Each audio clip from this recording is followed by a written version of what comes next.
Yeah. Who's had an injury in the last year? Just watch show of hands. A few of us. Yeah, so about half the room. Currently, who does regular strength training? And I'll probably classify that as once a week. Try. Yeah, good. So about 30 of us. Yeah, so good. Yeah, it can be, we'll chat about different forms and anything from, Pilates class to lifting weights in the gym to a bit of body weight stuff at home. You can classify as that strength training. Who does a warm-up prior to training where you're involving things like activation, turning on the core, turning on the glutes, rather than just maybe a quick stretch and a jog and some run throughs? Yeah, so maybe 3, 4 of us. It's so typical, and I think when I stepped off the track and I was just doing a bit of running and jogging for fun and tried that one half marathon and said never again, I was pretty guilty of that, just chuck on the shoes and head out the door and go for a run. But there's lots of things that go, there's lots of I'll say situations that happen to our body throughout the day. Some of us have desk jobs, some of us have quite physical jobs, and then all makes an impact to how we train. So we're just going to have a bit of a chat to start, just on some good reasons why we should do some strength training, and then some maybe different ways we can structure that, because I'm sure some of us that are training, for those 50-kilometer runs or full marathons, half marathons, training for a marathon is like a full-time job. You don't really have that much extra time to throw in 3 gym sessions a week. And even, with some of my quite serious middle distance runners, same thing, they're running twice a day. Most days of the week, it's quite hard to fit in maybe 75-minute gym sessions. So how we can be creative to slot those into our training throughout the week. So really simply, good reasons why we should do strength training as distance runners. So I know we probably sometimes have this image in our mind where, all right, going into the gym is going to bulk me up a little bit, more bulk I have, slower I'm going to be on the trails, and how is this really improving my running times or my ability to get through a run? So number one thing is improved running economy. So when we're running, lots of muscles working. Our body is pretty complex, and just to lift our knee up, there's lots of different things going on in there that need to work, from the leg on the ground as well, from the leg lifting up, through our core, through our torso, through our upper body. So to improve that running economy, if we are recruiting the right muscles, and if we have a strong muscle versus a weaker muscle, our bodies are going to use less energy. And who runs for more than 30 minutes in the room, certain sessions through a week? So most of us. And you think by the time you're getting close to that end of your hour run, your 90-minute run, your 2-hour run, depending on what you're training for, those last little bits of energy that you have in the body is quite important. So we want to get more bang for our buck out of every single step that we're taking, every single running stride that we're getting. So if our glutes are quite strong, we're doing our squats in the gym, we're doing our lunges in the gym, we're building more recruitment for our muscle fibers, they're having more energy to push, meaning that they're going to get less fatigued. So you'll have more energy from a physiological standpoint, more endurance to keep yourself going. So that's number one. You're all distance runners. When you get your muscles stronger, it's going to keep you on the trails or keep you on the roads or keep you on the track longer, which is great. Power output. Distance running isn't the same type of power as, say, sprinting on the track, but throw out some reasons why power might be important for a distance runner. Acceleration, yeah. So say you're in a race, and might not be like super serious race, might be a park run on Saturday, and you always, run with your husband or your wife, and you think, this week I'm gonna beat them at the line, and you sprint to the finish. Those are those little things that make us really happy, and that's power, that sprint at the end, that acceleration to get us over the line. Very important. What else? Fatigue. Yeah, a little when we're starting to get tired. Yeah, we have just that little burst of energy. So for yeah. Who runs cross country? Are there hills on cross country? Yeah. So that again, so we're running, we have 50 meters of flat ground, 10 meters of uphill, back to flat ground, some downhill. When that course is changing, running uphill, again, we can classify that as acceleration, that drive into the ground, that push into the ground, quite important. Again, running cross country, running on the trails, sometimes the terrain changes. We're not always running flat. I think I did the Hobart College run for the first time this year, and my brain didn't shut off the whole time. And you know, you're jumping from rock to rock sometimes, and you're having to get a little bit of that push to go over little puddles in the ground. And it is, we don't really see that as power, but we do have to be quite strong to kind of get that little rock hop through. So again, even though most of us are distance runners, we don't see it as a power sport. There are lots of elements where that power is quite important.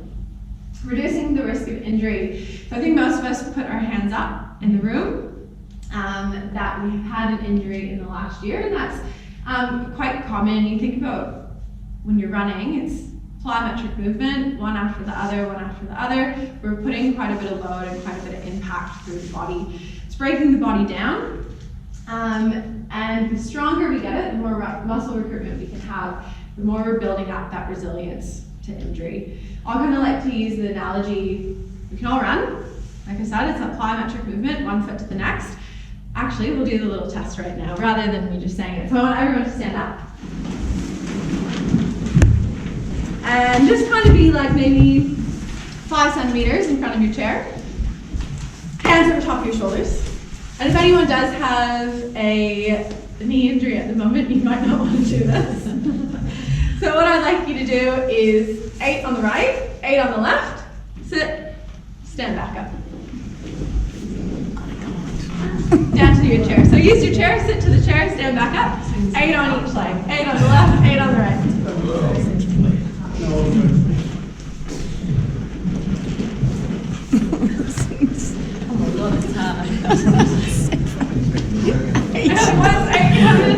Remember, once you've done one leg, please hop over and do the other leg as well. I'm going back this way. This leg might be different.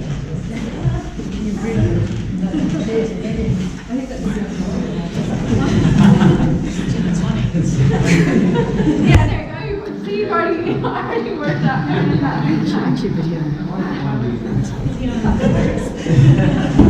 found that a little bit difficult?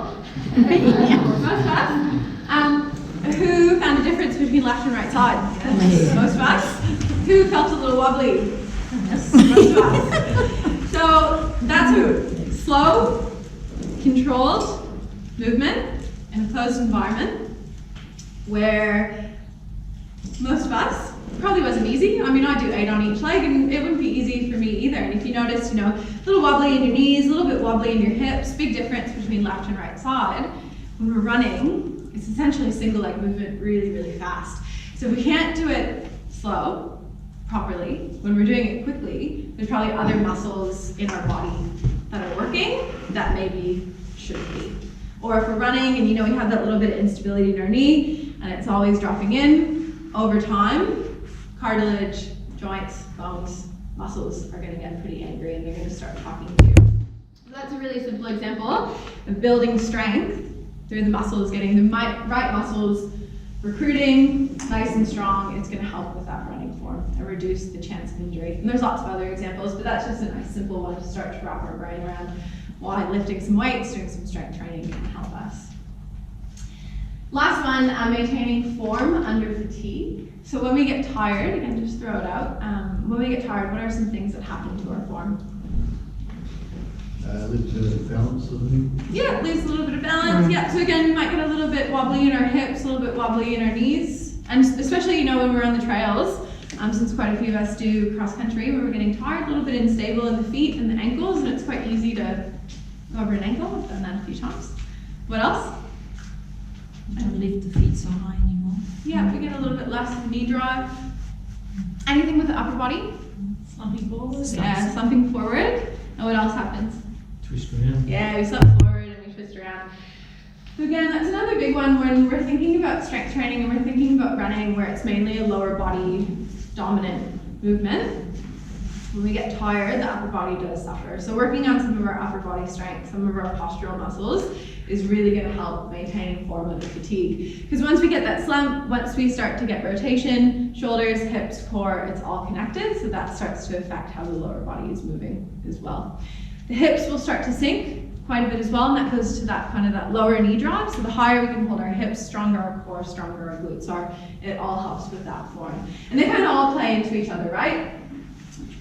More muscle recruitment that we have, we're going to save energy, so we're not going to fatigue as fast. Our form isn't going to fail. The better our form is, the less risk of injury that we're going to have. So I do kind of have them as 4 separate elements on here, but they all play hand in hand. Kind of, we work on strength in the gym, get the muscles recruiting, body's going to be able to hold form longer.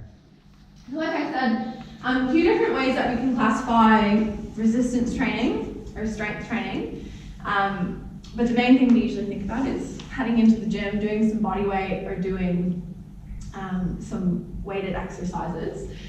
One thing for distance runners that we do want to be a little bit conscious of is hypertrophy, so not putting on lots of muscle bulk, because that's going to impact our running economy, our mobility, slowing us down on the trails. So thinking a little bit more from like that muscular endurance end.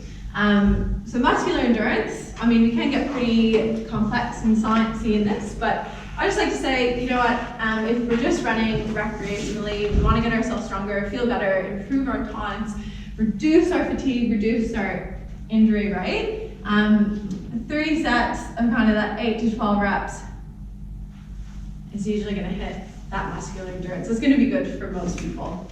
Rather than, you know, lifting up the weight, dropping the reps is where we're going to start to put on a little bit of size and hypertrophy. Power training, we talked about why that's important. And we'll do a few things today that go in with that power training and plyometric training, where we're just going to do some double leg hops, some single leg hops, pretty low level plyometrics. Because again, distance running, we don't need to worry about, you know, like really big box jumps or power cleans or any of our Olympic lifting, but just some hopping. It's going to make our feet, our ankles much more reactive, give you that pop, that spring off the ground. And again, if we are running on dirt trails, on tracks, just allowing those feet and ankles to be a little bit more responsive and reactive. So kind of wrapping this all up, 2 big benefits that we can get from strength training as runners. We can classify it as kind of our intramuscular coordination and our intermuscular coordination. So intramuscular coordination, our body's or the muscle's ability to generate force. So again, that muscle recruitment. Most of us, or who has a job where you're sitting on your bum all day at a desk? Or who doesn't have a job where you're sitting on your bum but you still sit quite a bit? Yeah, most of us. So when you're sitting down, what does our bum do? You know? Go to sleep. Yeah, it goes to sleep. Why? Why do we get that sensation? Muscles turn off. If our glutes are like really active, we feel like we're sitting on rocks. So our glutes like to soften, so it's like we're sitting on a cushion. Our body's really smart, saves energy when it can. And then we might stand up, decide, oh, we're gonna go for a run on our lunch hour. We haven't woken that muscle up. It's still kind of let you know, it's still asleep, not firing. Then we go for a run, our glutes aren't firing as it should in that running stride. So we're not getting, you know, that ability to generate force, that activation through the muscle. So the better you're able to wake up your muscles, and you can do it, you know, in a warm-up or separate gym sessions, but if you are giving those muscles that stimulus to turn on, and we'll go through some certain exercises, when your glutes are used to working, they'll remember, oh, I know how to fire. So when I run, and I plant my foot down and I draw off, that muscle switches on. But if we're used to just, you know, sitting at a desk 9 to 5, the glutes turn off because it's comfortable, and then we're just running, and we're never switching them on, we're never turning them on, they're not learning how to work. So it's, you know, muscles remember, and if the more stimulus we can give them, they're gonna fire better, recruit more muscles, save energy, reduce our risk of injury, maintain form under fatigue.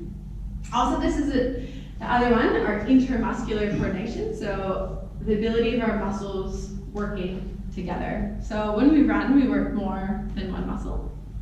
And if we are kind of similar, you know, our muscles' ability to generate force. So we're trying to teach our body how to fire properly. So if we're in the gym and we're doing single leg movements, replicating certain patterns that maybe we do when we're running, so some lunging movements, really similar to what we do when we're running, squatting, getting that hip hinge, those muscles are learning how to work together, fire together, and then it's just gonna, when we go out for a run, you're like, all right, I know what to do, I'm gonna fire and I'm gonna work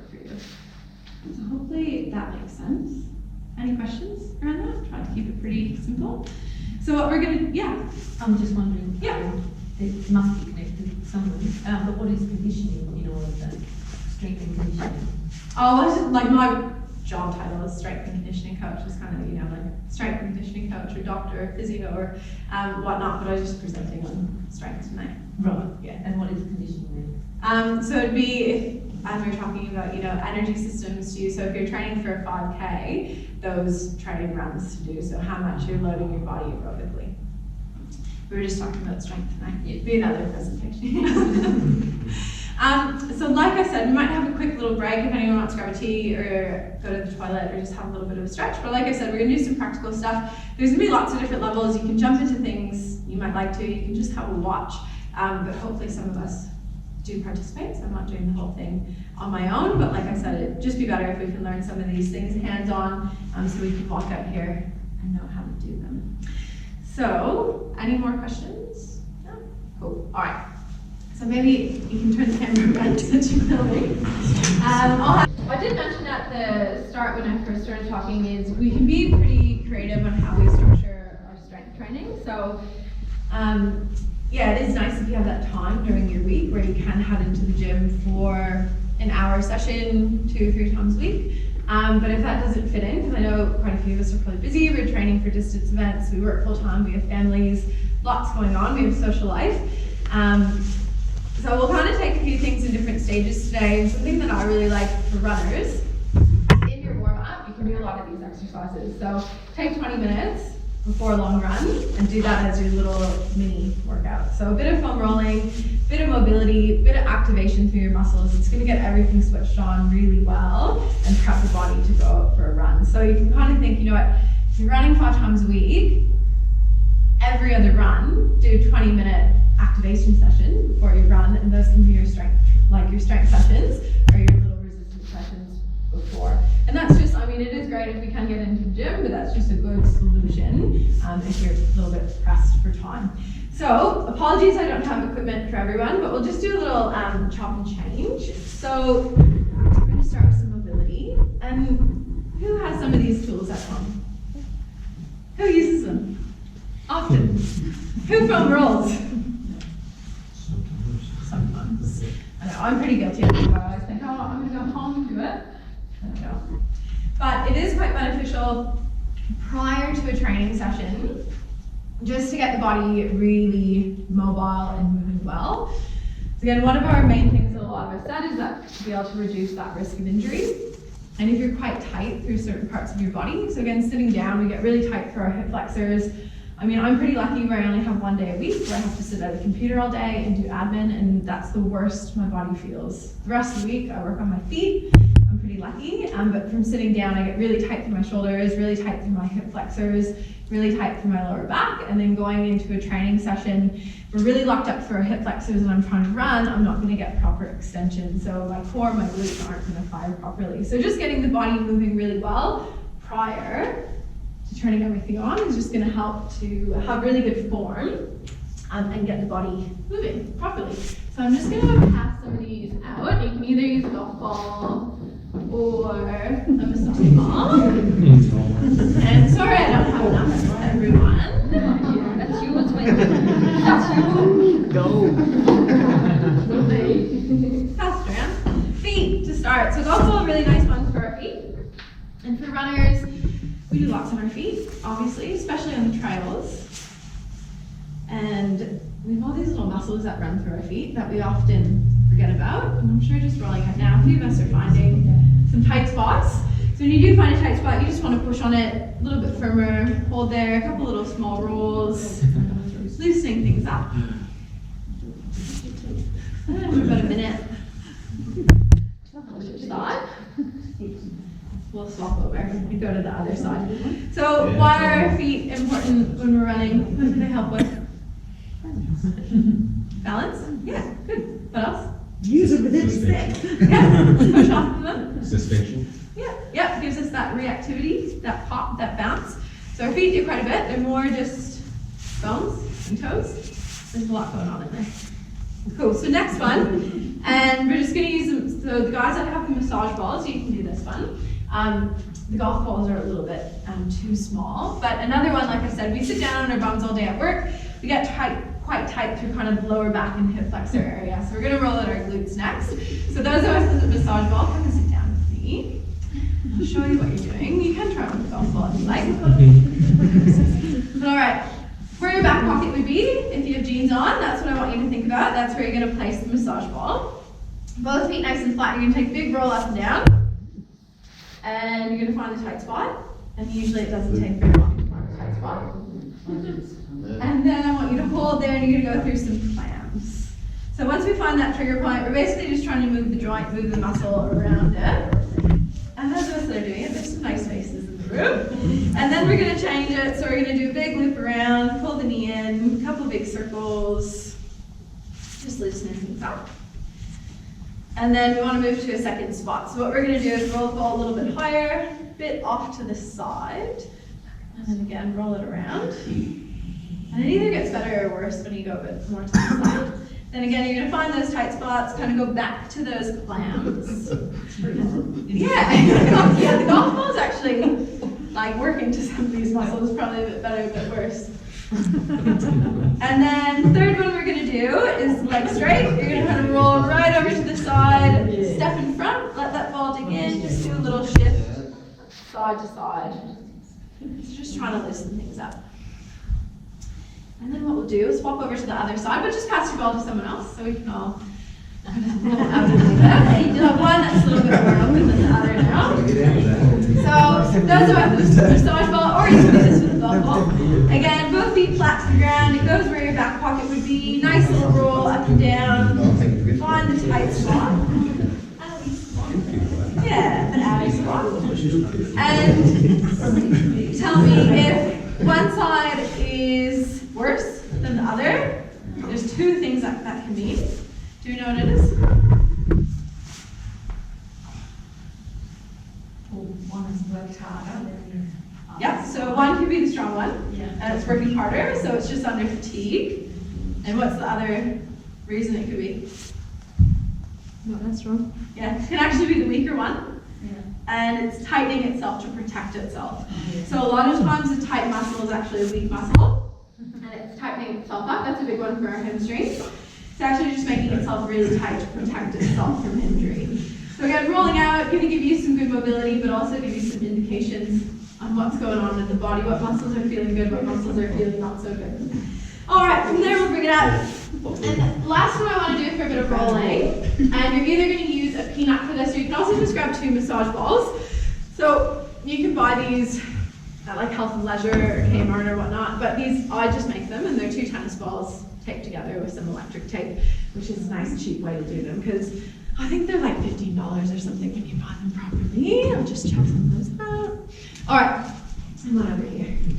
So what we want to do with this guy, we talked about when we're running, a big thing that happens is we get that slump forward, we get a bit of excessive rotation. Also, we're really tight through the upper back, so kind of through that thoracic spine, you know, that shoulder blade area that often gets a bit like cracky when we go over top of our foam roller. It can actually impact how the upper body's moving, and we know when we run, we do want a little bit of that subtle rotation. And if we're really locked up, nothing's really moving as it should, then other parts of the body will start to take the load where it shouldn't. So we want to make sure we're nice and loose. So what you're going to do is take your peanut, very base of your shoulder blade, so think kind of like bra strap line for ladies in the room. And then you're going to lie on top of it and let your head drop down, arms out to a big T position. You want to do this one? All right, so once you're there, just kind of let it like sink in, a couple of nice big deep breaths. And then you're gonna do some big bear hugs. So you're gonna bring your hands together, big exhale, and then back out to a T position. And again, big exhale, hands together, and then up to a T position. Do that for about 3 times.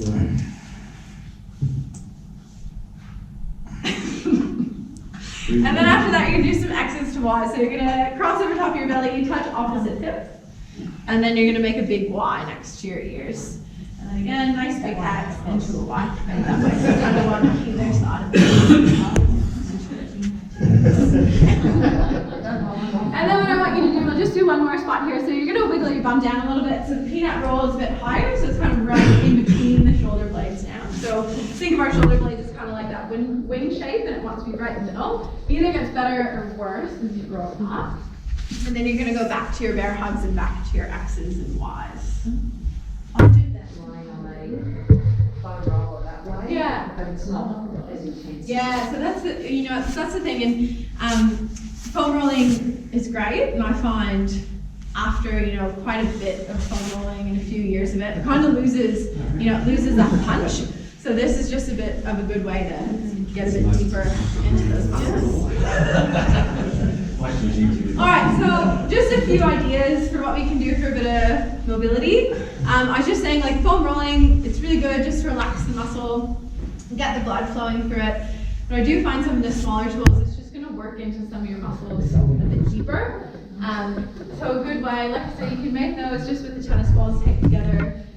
Cricket ball or hockey ball if you have any at home, and then golf ball. So they don't need to be like expensive, fancy pieces of equipment. They're much harder though, so my balls are much squishier. Yeah, so you want to think about when you go, you know, when you go get a massage or you go to the physio, their elbows really Thanks hard. for sharing. Like, that's what you want to replicate. Yeah, so really firm one. Yeah, really firm. Yeah, because you want to push it pretty hard. Yeah.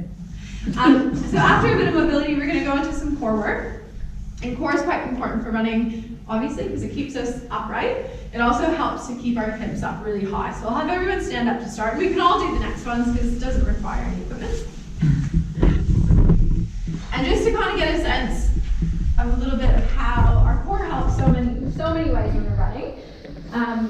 But big thing is it's going to keep our hips up nice and high for us and keep our form quite strong. So if we just go into a knee drive position, and I want you to think like you're relaxed, hands on hips, and our hips like feel a bit sunk.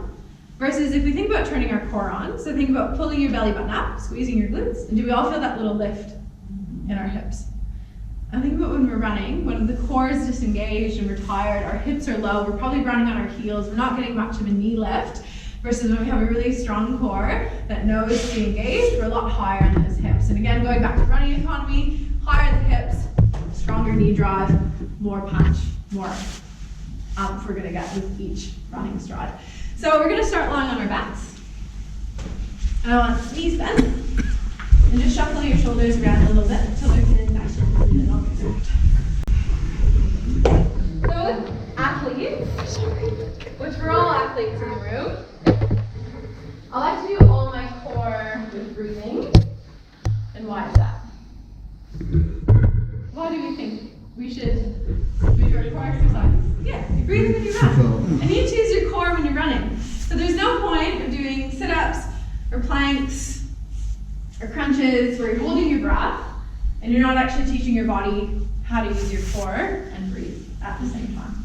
So all I want you to do to start is we're just going to kind of reset our breathing a little bit. So take your hands to your ribs. And you'll see how this gets into a little bit of a core. But I just want you to kind of follow your breath or observe your breath to start with. And notice where you're breathing.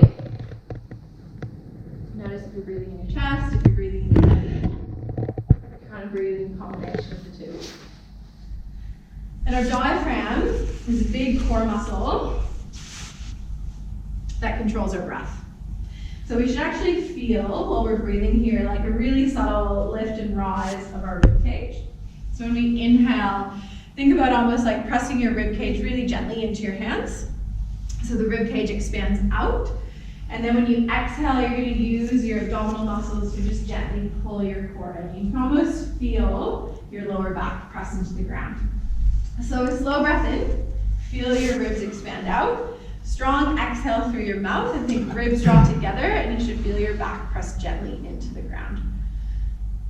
And we're just starting to engage some of those upper abdominal muscles. Now if you want to take it up another notch, when you breathe in, I want you to think about engaging your pelvic floor. And the easiest way to explain it, so ladies in the room think like you have to pee. So when you breathe in, you're holding your pee in really slightly. Guys in the room think like you have to fart, and when you breathe in, you're holding in a fart. We can all picture that. So inhale, pelvic floor lifts up, and then exhale that pull in of the ribs. And it's a really subtle core activation. Those muscles, pelvic floor, diaphragm, which are going to stay active the whole time when you're running. So from here, you're going to lift both feet off the ground, knees bent, feet flexed, and reach your hands to the sky. Now we want to think about those muscles, and we're just going to add in a little bit of movement, opposite arm and leg, because that's how we run.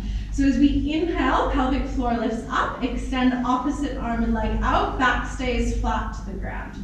As you exhale, draw your knee, your hand back together, and squeeze your ribs together, push your back into the ground. So again, inhale, extend opposite arm and leg, opposite side. Exhale, draw it in, back presses into the ground. Keep going for about 10 more. So kind of one of our staple heart exercises called dead bug. We do it while we breathe.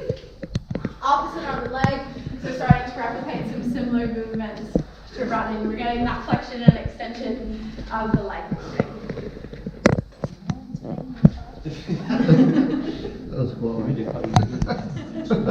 for this one, sometimes when we don't feel it, we're just not controlling those hips enough. So you get a little bit of a rock forwards and backwards of your hips. So think hips should move, back stays flat, breathing, controlling the core with the breath.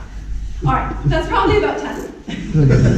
So from there, what we're going to do, a few different ways you can do this, but again, since I don't have too much equipment, we'll just do it with a partner, and I'll show you how you can do it with equipment if you're solo. So what I want you to do is stand up. And just working with the person next to you. So this is called a Palloff press. We're going to do 2 different variations, and I actually like it with partner better because it's a bit more reactive. You don't really know what's happening. So first one, nice and simple. You're going to have a little bend in your knees. Take pelvic floor on, so holding it a feet or far. Easy way to remember it. One partner, take your hands up front. Set your shoulders in. Okay? So I want you to think about breathing the whole time when you're doing this and activating through your core. So you're in a really good position, so I'll demo it for you to start. So opposite partner, what you're going to do is push them quite firm on either side of their hands, their hips and their shoulders, and your job isn't to move. Okay? Ready? Oh, don't move!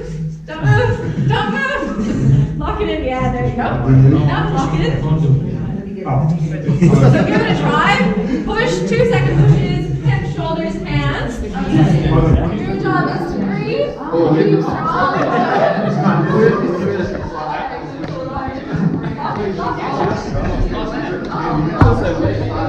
And breath. So we'll just do a little talk over. So the opposite person. Again, a little bend in the knees, core on, push them quite firm, hands, hips, shoulders, lock in, not moving.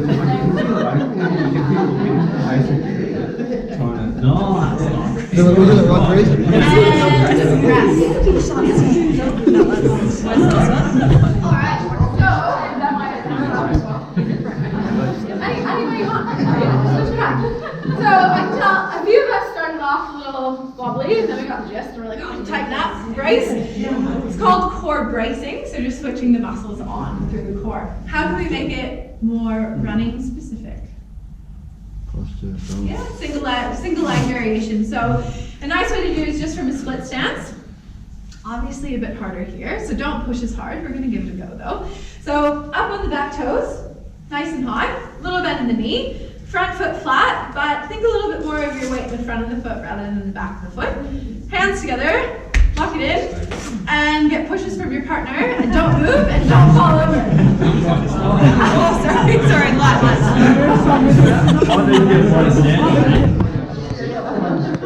Alright, walk your front foot, opposite foot forward.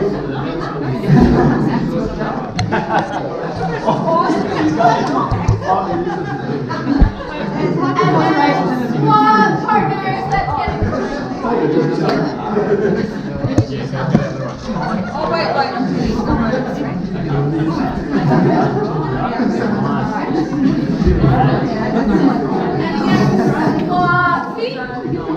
I love the way. I love the pushes. Cries and nipples. Alright, keep it notice the difference from one side to the next. Oh yeah, that's good. So again, just starting to become aware when we're doing things in a closed environment that's slow, that's controlled, you're starting to become aware of what's going on in the body. So you're starting to do an inventory of where you're strong, where you're weak, what needs work, what doesn't need work. So we don't always notice that when we're running and we're going fast. So if you are on your own and you don't have a partner to push you around, bands are really good for these. So if you're at the gym or at home, it won't work good with this because it'll move, but pretend this is something that won't move. And you just, thank you, you want to hold it for me? Cool. So using a band, similar positions, we're just getting a bit of a push out and in, and same thing, you can do that from that split stance. So it's gonna throw your balance off the same way that a partner is, but just working on your own. So we've gone through a little bit of mobility, bit of core, kind of reset our breath with core, built up the intensity. So now we're gonna work on a bit of power work, but it's gonna be just some really low level plyometrics. And for distance runners, we wanna focus on that reactivity, that pop, that bounce through the foot. So we're gonna do some pogo hops next. And again, you can chuck these into warm-ups, you can chuck these into the start of a strength session. And we always wanna make sure feet are lined up, nice and straight. Why? Because we're running straight ahead, and we want to keep straight run. But a lot of people maybe run like this. One foot out, one foot straight. So think about, again, closed environment, simple. You can set yourself up for success. Be aware of your form. So when we run, what part of our foot should we be running on? Hold it.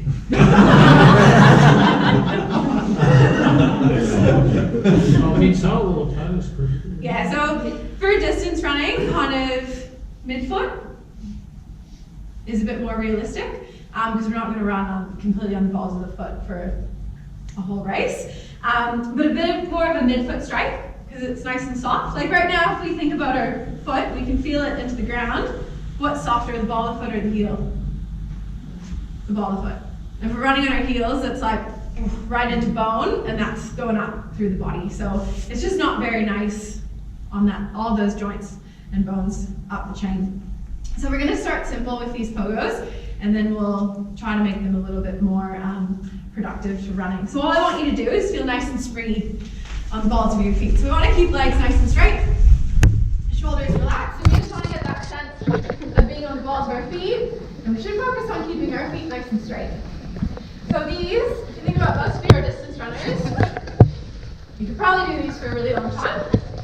We're not going to count them right now, but if you're aiming for about 30 to 50, that's probably good for a bit of muscular endurance, and we'll have a rest. So stage one, just getting used to having that springiness on the balls of your feet. You're going to give a little bit of strength through your feet, through your calves, through your soleus, and we're barefoot so we can really feel what's going on. Now if we want to up those, make them a little bit harder, we can focus on doing them with a stiff ankle. So when we run, and again, trail running, want to make sure we're not getting those little rolls. So just building up a bit more reactivity. So for these, what you're going to do is when you jump, you think about just kind of pulling your toes up towards your knees slightly. They're a bit tricky to get the coordination up, but we just start with those pogos again, and then you just think about pulling your toes up. And I want everyone to catch 50 in their head. Good. I think straight feet. Just getting those ankles working. Yeah, we're going pretty good here. Keep going. A few weekends going down. Alright, you can probably all rest. That's fine. Alright, we want to do the next one. But I'll just demo. So that was double foot. We run on single foot. So if we do want to get a little bit more specific, you can start doing some single leg hopping. Single leg can be quite tricky because it's kind of like, we did those single leg squats on the chair, and like a few of us were a little wobbly. When we're jumping, we're doing it faster, and there's going to be a little bit of that wobble. So a few different examples we can do. We might actually do a few of them together, and then I'll just demo the one over the hurdles. But I'm going to have you start 5 pogos, and then you're going to land on one leg. So what you're going to do is 5, just like what we did, and then land and stick it. And we're just trying to build that stability and land and stick. So maybe do twice on the right, twice on the left. We're just teaching our body we're going fast, and then we're trying to be stable. So quick and stable. Good. And again, notice left side, right side. What muscles like to react? What muscles like to be a little wobbly?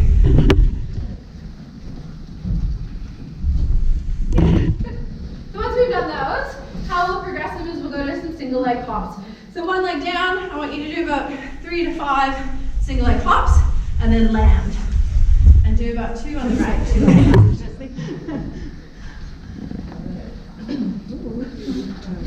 doesn't like it.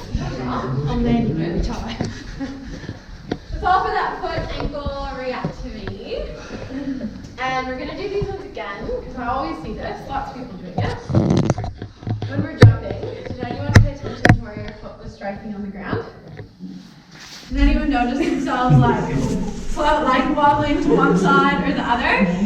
So that's a bit of an indication that there's some type of funny instability going on either through the foot or through the ankle. So I always like to pretend like we're jumping in sand and our footprint has to be in the exact same spot every single time. So I want you to go back. You just do once on each leg, about 5 hops and then a stick, and try to have that foot in the same spot every time. And if you are moving around a little bit, probably from your glutes, from your hips, or from your ankle and your foot, something funny is going on.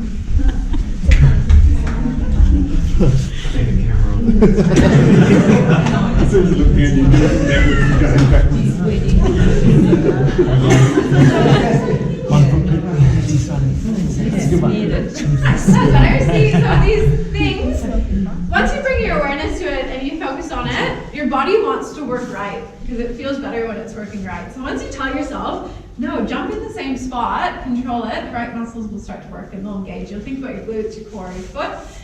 But if we're just doing things mindlessly and we're just letting that sloppiness just happen, nothing's ever going to get better. And it's just that snowball effect of, all right, eventually an injury is going to happen. So another way to do them, we won't, I'll just demo quick. You can do them over like little hurdles, or you can even just like pretend, like carpet's good, like there's a lawn every few. You can even just do it over a lawn. But it's just starting to get a little bit of that hop forward because we run forward. So we're just doing a bit of that progression moving forward. So you might start in place and then make it a little bit harder. Start with 3, build up to 5, build up to 6. So we're gonna finish off, what time is it? We'll go for about 10 more minutes. So just a few basic strength, muscular endurance exercises. The things that I talked about, just exercises to help with a bit of running economy, reducing that fatigue, staying really strong in our body. And I have some handouts I'll give out after, but how I like to structure things, I call them complexes. So we can be really efficient in the gym. So we think about for running, we've talked about we want to work hips, legs, core, and upper body. So if you do 3 exercises in a little circuit, so you might do a lower body exercise, an upper body exercise, and a core exercise. You can go right back to that lower body exercise without any rest, because you've had the rest when you've done the upper body and the core. So it's just a nice like circuity way to do things. It's really efficient. You can get through 9 different exercises in the gym in 35 to 40 minutes, which doesn't take very long. Whereas if we're just doing like 1 lower body exercise and we're resting 2 minutes between each, you can grind up to a 2-hour gym session. So yeah, just a nice way to get through things. So I have a little sample program that you guys can take if you'd like to. But we're gonna lie on our backs again.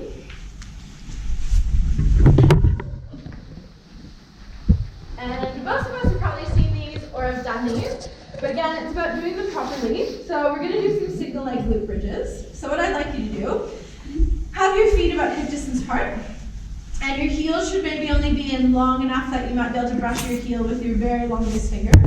Nowhere closer than that. And then we'll do our right leg first. So we're gonna lift our left leg up, but I want it at 90 degrees and your foot flexed. Because distance runners, we forget about that ankle stiffness, but it's really important. So the more we can remind ourselves about ankle stiffness, the better. So think like you're pulling your toes back towards your knees. That's it. Then from here, hands over top of our shoulders, because we don't want to cheat and use our arms. And in a glute bridge, what muscle should be working? Your bum. So we want to think about squeezing our bum. And if we have lazy glutes, tell it to work. So you're going to push through your right heel, lift your hips up, take a big pause at the top, and then lowering them back down. And I'll have you do that about 8 times on each leg. Thinking about pushing through the heel, actively squeezing your glute, telling that muscle to work. And keeping the opposite foot flexed. Again, thinking about your core, trying to carry that theme through the whole session. So pelvic floor lifting up, on the inhale, lifting the hips, and then on the exhale, lowering down, squeezing that core. Once you've done about 8, swap over. Most of the cramp. So if your hamstring cramps, which happens to a lot of people, so thanks for bringing that up. It means your hamstring's doing more work than your glute. So you can start double leg, both feet on the ground, just trying to build a bit of strength through glutes on a bridge, and then once you feel pretty good on that double leg, progress it to single leg. Do we have to squeeze our bum cheeks together as we go forward? Yeah, tell it to work. Be in control of your body, be in control of your bum. Tell it to work. All right, so next one that we're gonna do, up to our feet. Again, you've probably seen these before. Single leg RDLs. So hamstrings are a nice endurance muscle that keep us nice and tall when we're running. So we're just gonna do the body weight. We'll show you some different variations you can do them if you wanna make them a bit harder. Hands on hips. We'll work our right foot first. So again, always pay attention to what you're doing. And as runners, I like to do a lot of sessions barefoot because you'll notice, like if you go on one foot and your arch kind of rolls in or your toes are turned out or in, you can fix that. So I think little lift of the arch, foot nice and straight. Soft bend in the knee so it's not locked out. You're gonna kick your left leg back, bring your shoulders forward, hands are on hips so you can feel them nice and even. You should feel your hamstring get a little stretch, and then you'll bring yourself up and just tap your toes to the ground. So I'll have you do about 3 of those, just nice and slow. Again, noticing where you're feeling quite balanced, maybe where you're feeling a little wobbly. All right, then after this third one, we're gonna make it a little bit more running specific. So what I want you to do from there is you're gonna bring it up to a knee drive. Flex your foot, spread your toes, then get really tall through your hips. So again, the core is pulling the hips up. So we'll extend it back, nice and slow. And then from here up to a knee drive, get tall in those hips. Cool, one more time. Hinge it over. Yeah, good, hips level, and then up to that knee drive. Cool, and then top side, do about 6, just so it's even, and you can go right into the knee drive if you like, or if you do find you're a bit wobbly, just get that hamstring warmed up, and just bring the toes into it.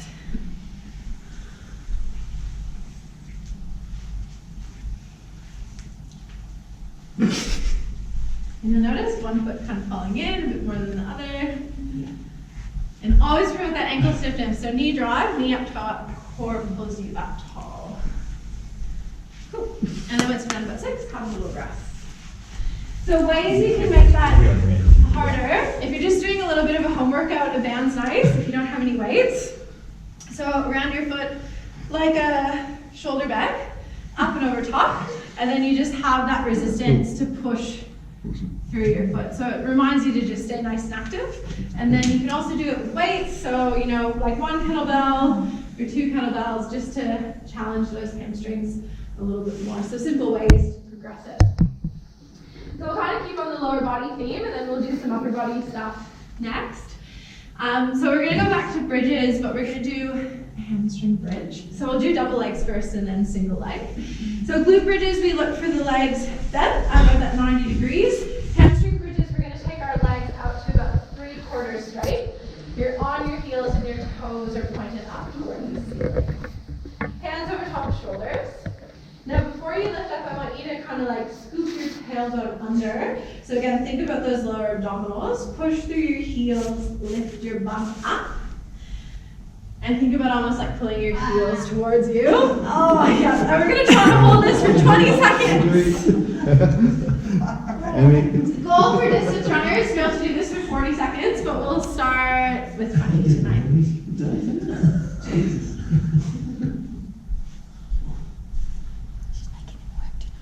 Yeah. 5 seconds. If it's super intense, And rest. how long should you? Start with 5 seconds, like three times 5 seconds, up and down, and just build from there. So we're gonna do single leg next. If you get really crampy with single leg, again, just another good reminder of progression. Start with double leg, get really strong and comfortable with doubles, and then progress yourself to singles. So we'll go 1 leg down, same thing, 3/4 straight, opposite leg. I just like to kind of, mimic some movement. So it's that knee in, foot flex. You're gonna lift up and hold as long as you can. 20 to 40 seconds is a good goal for these. And to make it easier, you can bring your heel in a bit closer. To make it harder, you can bring your heel out a little bit further. Now once you start to get a little bit shaky or a bit crampy, you just swap sides on your own time. But we're all holding these really good, actually. Do a good job. Except me. It's just a good indication. Gotta get those Yeah, no. hammies strong.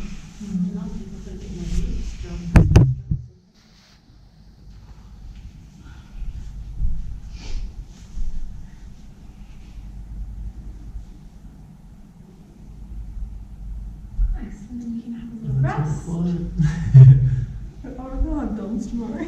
Yeah. She's on Dom's tomorrow.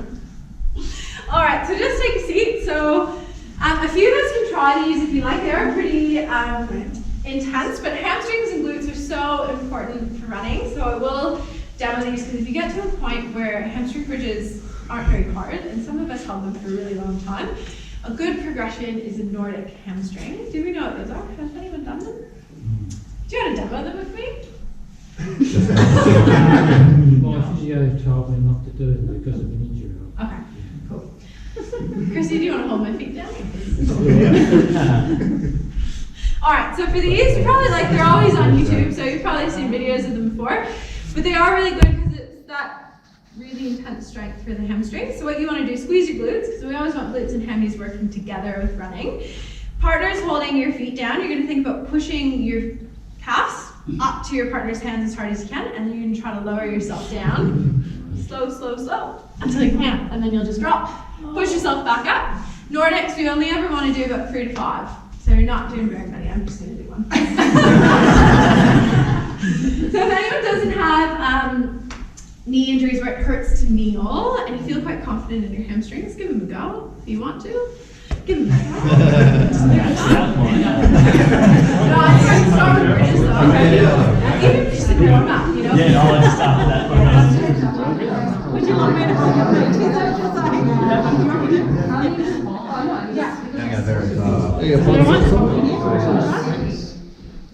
Just put second position. And then you can do this more. I love this. Once you get the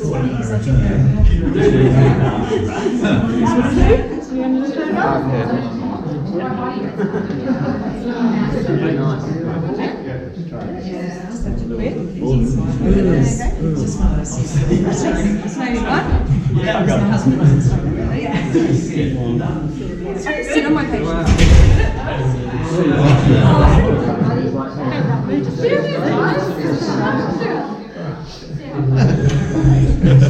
Try it for this person. Yeah, it is. Hold him, hold him.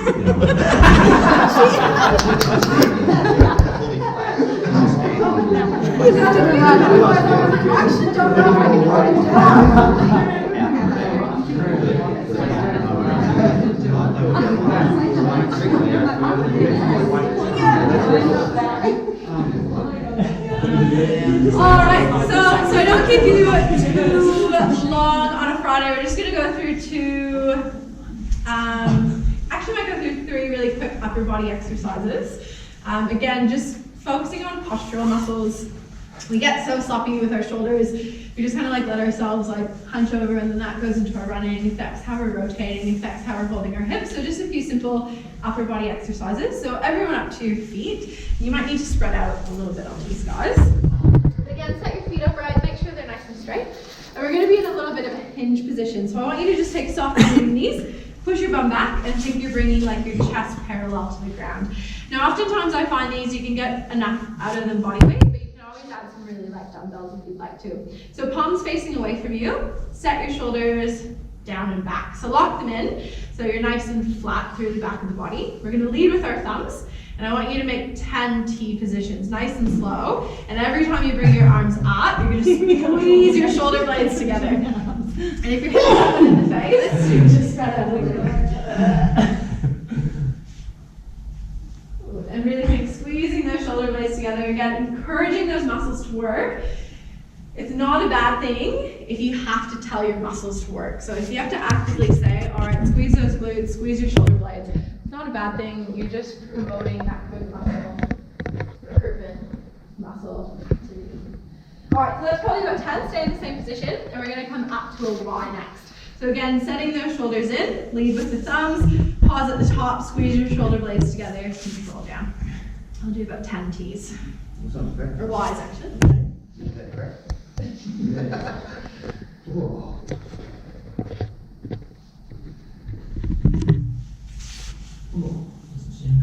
few little crunches, pops and cracks in there. As long as there's no pain, that's alright.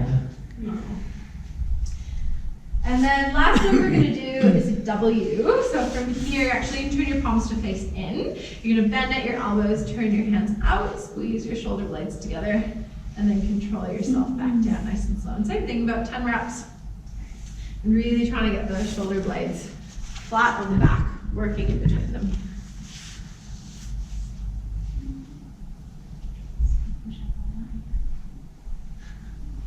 Yeah, it's working. You know the same muscles.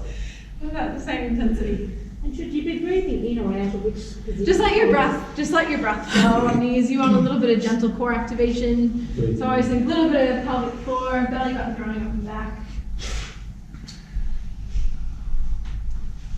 Cool. All right, from those, bring it up. And then last one, I really like rows. So for these, I might just have a few people partner up. Just a demo. A couple of them. Bands are good. You can use them at home, hook them onto things. You can use a partner, or you can use like Olympic rings as well. So a few different ways to go. But a nice row that I like, and I might have, can someone come and stand on that again so it doesn't move? Thanks. Again, mimic what you're doing for running. So kind of entry point, kneeling, up tall, setting the shoulders, nice open chest. You're gonna row in, turn your hand face you, squeeze that shoulder blade back.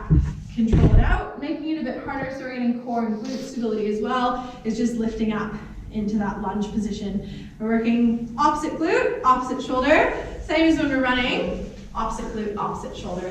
So if you'd like to find a partner, one person to hold it, work through a few, just give it a go. A couple reps on each side.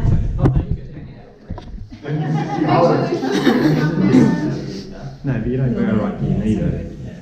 Well, you could. And then you can try it, knee lowered, knee lifted.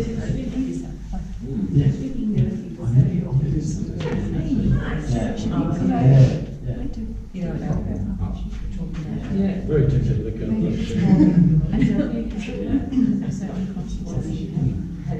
Here, see how you like get really up, like on your shoulders.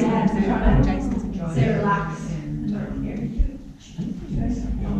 Yeah, so if you start it's usually just like the ball socket joint just rolls. But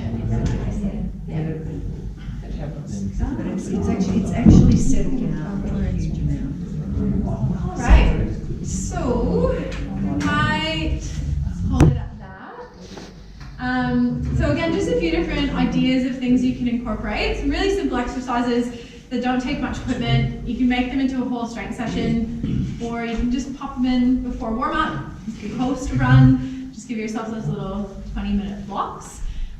Hopefully that just gave us a bit of a nice introduction on some strength work you can do.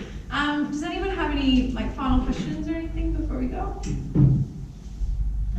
Cool. There's some handouts at the front. I'm just going over the info I chatted about, and then a little sample workout. You can take that on your way out. Enjoy Friday. Thank you.